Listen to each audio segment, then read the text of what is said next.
Clashes broke out on the 7th of September in a restive Palestinian refugee camp in southern Lebanon. The same Palestinian refugee camp, al-Hilweh, was rocked by deadly fighting just weeks ago, in which at least 13 people had died.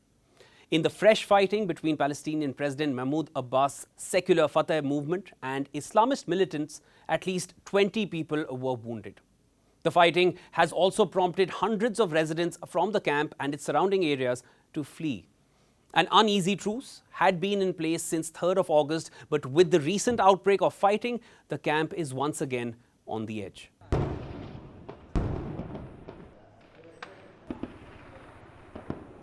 al-Hilweh is the largest Palestinian refugee camp in Lebanon, home to more than 63,000 registered refugees, although some estimates peg the number to be even higher. Close to 400,000 Palestinian refugees live in Lebanon's 12 refugee camps dating back to the 1948 war. These camps, including the al-Hilweh, largely lie outside the jurisdiction of the Lebanese security forces. Factional disputes spiraling into deadly violence is a common occurrence in al-Hilweh. The latest episode of violence erupted late on Thursday, with heavy gunfire and shelling wounding at least about 20 people. The clashes renewed last night and 20 wounded people with moderate to light injuries arrived at Martyr Mahmoud al-Hamshari Hospital. Most of the injuries were caused by shrapnel from rocket-propelled grenades. Of course, we put hospital crews, ambulances and emergency teams on high alert. Ambulances were sent to the camp to transport injured people and civilians out of the areas of clashes.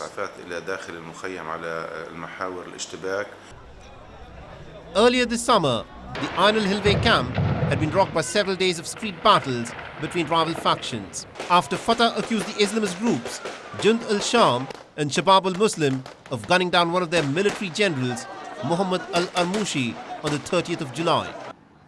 The uneasy truce in place since the 3rd of August was increasingly in danger of being broken, since the Islamist groups have not handed over the accused killers of al-Armushi to the Lebanese authorities, which had been a key demand by a committee of Palestinian factions.